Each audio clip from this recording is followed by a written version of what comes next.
The ship is on fire!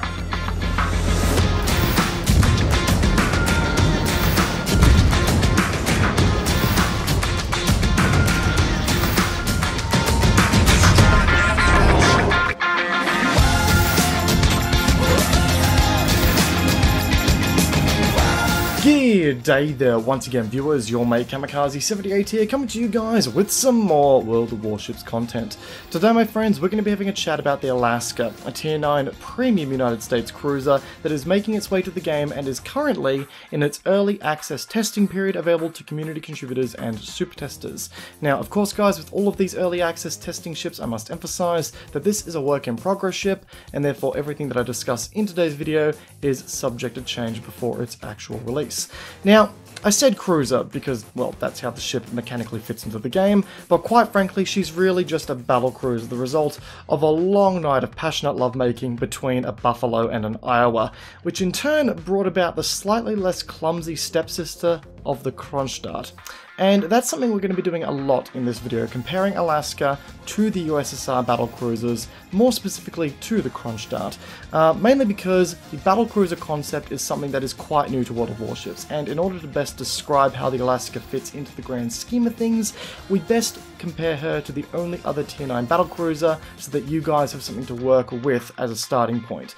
Something that I will say is that Alaska is very much a ship that fills the same role as the USSR battlecruisers, but just fulfills this role in a slightly different way. To me, that mainly comes down to the way her guns behave in comparison to the Kronstadt, so we'll start there. The Alaska features 305mm guns that we commonly see on the battlecruiser archetype, but the Alaska's guns handle very different to that of the USSR Kronstadt, which might throw some players off as far as the playstyle is concerned. The Alaska's guns behave very much like your everyday United States cruiser, shooting very high with long shell arcs at distances resulting in plunging fire.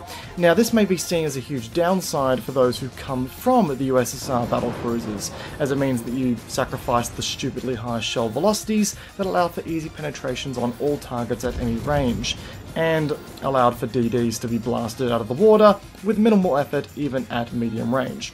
However, something that the Alaska gains as a way to maintain her damage potential when compared against ships like the Kronstadt is the United States cruiser trait of higher AP shell weight. This makes the AP shell of the Alaska extremely competitive when firing at long-range targets where plunging fire is going to be a thing, aiming not for the waterline but for the upper belt / deck armor, using the plunging fire to land some incredibly damaging salvos. So, where you sacrifice your high-end velocities, you gain in plunging fire weight.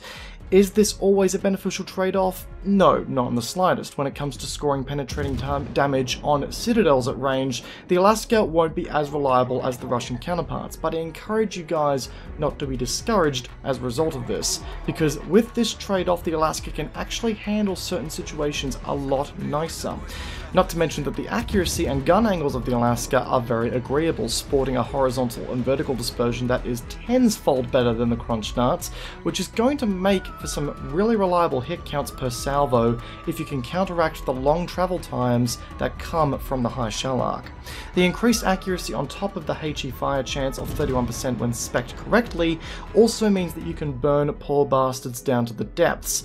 Yes, I know it's a dick thing to do, but hey, you gotta work with what you get. But the one thing that I have enjoyed most about the Alaska over anything else is her ability to park it up behind an island and support her team from a more advantageous position when needed. With the Stalingrad and Kronstadt, the main focus was just sitting at range and supporting the team through just copious amounts of pushing the enemy shit in with high damage counts. Meanwhile, with the Alaska, there is the ability to sit behind an island just a little bit closer to the front line, use your radar, and have a more direct impact on the way in which capture points are taken. When spec'd with the right upgrades, the radar will also sit at a very disgusting 42-second duration, which will give allied destroyers an opportunity to secure capture points under the guidance and protection of your seemingly infinite radar, and you'll get a lot of swears from the enemy team in the process. And I think this is why I have been enjoying the Alaska so much, even sometimes more so over the Kronstadt or even the Stalingrad. It has more supportive properties that allow for it to influence a game a little bit more directly beyond all the damage. So with all that in mind, we know the Alaska is very potent in damage potential. She just accomplishes it a little bit differently than the other battlecruisers that we know and love to play and hate to play against. But beyond her guns, she can be quite a stealthy ship, sporting an 11.91 kilometer detection when you go for a true stealth build, which makes getting into those positions behind islands really quite easy at the start of the game, and disengaging isn't the hardest thing to do in the world here either. With 60k HP, she also can take a hit and is buffier than a lot of cruisers that we see in tier 10, not to mention that her ability to bow tank is certainly not unheard of. I managed to record a game yesterday that you guys will see on the channel very, very shortly, in which I bow tanked a Stalingrad very, very effectively. And I've even managed to bow tank a Yamato and bounce a Yamato at one point. Whether that was thanks to the game-based RNG, old mate's shitty aim, my nightly prayers to RNGesus, or a combination of all the three, but it happened, and that's worth mentioning for a cruiser. And with the presence of repair parties, she can keep herself in the fight long enough after a few smackings. The AA on the ship is also serviceable, which is a plus over the Kronstadt's lacking armament, which can be further boosted with good old defensive AA. Annoyingly enough though, every time I've played against an aircraft carrier, I've had Hydro equipped instead of defensive AA. Every fucking time. And on top of that, her economy is also disgusting and with how much she can earn right now. Now, the guys at Wargaming have always maintained that with the ship's stats being a work in progress, so is her earning amount. But my personal best so far has been 1.5 million credits in a single game. That may or may not have been the game in which I bow tanked the Stalingrad, and you'll be seeing that very, very shortly. Which, on a premium ship with a very little maintenance cost, is a huge profit margin. So, the general picture that I want to paint here is that the Alaska is a very effective ship and a fun ship to play, and in the grand scheme of things, she isn't breaching the realms of overpowered, as whenever I've been caught out of position, she tends to melt pretty quickly. A solid broadsiding hit from a battleship will cripple her. It's all about positioning with this ship and setting up an area of denial, providing supportive damage on top of the damage courtesy of your allied battleships, kind of like how the rest of the America cruiser line, or lines, work currently. When compared against Stalingrad and Kronstadt, she's all about scoring that long-range plunging fire to score her damage as opposed to getting those direct hits onto citadels. It's just a different way of scoring that damage, but it's still just as effective. You may just need a little bit more patience with your shells, considering that they are going to be higher arcs and therefore take longer to get to their target. But the question we have to ask here is, how does it stack up against its regular non-premium American heavy cruiser companion, the Buffalo? And if I was to have a single concern with the ship, it doesn't lie with the ship being good or not. The ship is confidently brilliant and will be worth the investment value that you need to unlock it. But does she overshadow the Buffalo a little bit too much? That's my main concern. Well, let's do a quick comparison here. The Buffalo, which features 203mm guns, features a reload time of 11.4 seconds spec'd with the same loadout that I gave the Alaska, which sits at a 17.4 second reload, allowing for a 1.8 rounds per minute increase in fire rate. We've also got to consider that the Buffalo also has an extra turret of 3 guns on the ship as well, so it means that the Buffalo is going to be marginally better than the Alaska at DPS and coating a target in shells, whereas the Alaska is going to be more focused on quality over quantity. But even with that, the amount of damage that I was landing per salvo with 305mm shells, I feel as though that the 1.8 round per minute boost that the Buffalo has to make up for the damage per salvo loss isn't quite enough when in the hands of 2 equally skilled players in each ship. Now, one would hope that the mobility and concealment of the Buffalo would be marginally better as a bit of a trade-off for the smaller guns, which isn't exactly the case here.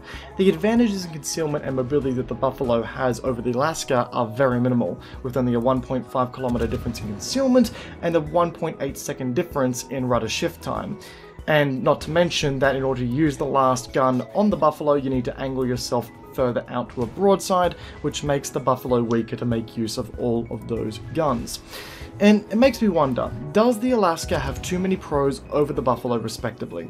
Personally, I think there might be a little bit of a power creep in play here. These newer ships that are being added to the game that take the form of these Battlecruisers feature only marginally worse stats on some elements to their heavy cruiser counterparts, but in turn get significant upgrades in the firepower department that make them pretty easy to score large damage counts reliably with some, you know, decent cruiser traits. And I won't have the time to discuss it in this video because, you know, running out of time and all, but the idea of the power creep in World of Warships is something that I feel as though needs to be addressed in some cases. And I wanted to at least mention it so that when we did get around to discussing that in a full video, you guys had some time to think about it, and if there were any, you know, of the guys at Wargaming watching by chance, it's something to consider as feedback that I would be happy to discuss privately or publicly as per needed. So, Wargaming, let's talk. I'm always happy to. My inbox is open. Slide into my DMs if you have to. Anyway guys, on that note, we wrap up today's video discussing the Alaska. In short, she's a very competitive ship, a very fun battlecruiser to use, and I thoroughly enjoy how she fits into the game currently. She took a bit of getting used to, you know, considering I was using the Starling Grad as a battlecruiser beforehand, so there was a bit of a learning curve, but regardless, she is a great ship to play, and a very solid investment for those who are keen on unlocking her when she comes out. To all those who are new to the channel and find yourself backhanding the like button, then backhand that subscribe button whilst you're at it to keep up to date with all of my videos, and you can also find my Discord linked in the description down below to join the conversation on my Discord, where our happy little community tends to reside. Once again guys, hope you enjoyed today's video, peace out, and I'll be seeing you all in the next video. Take care guys, have a good one.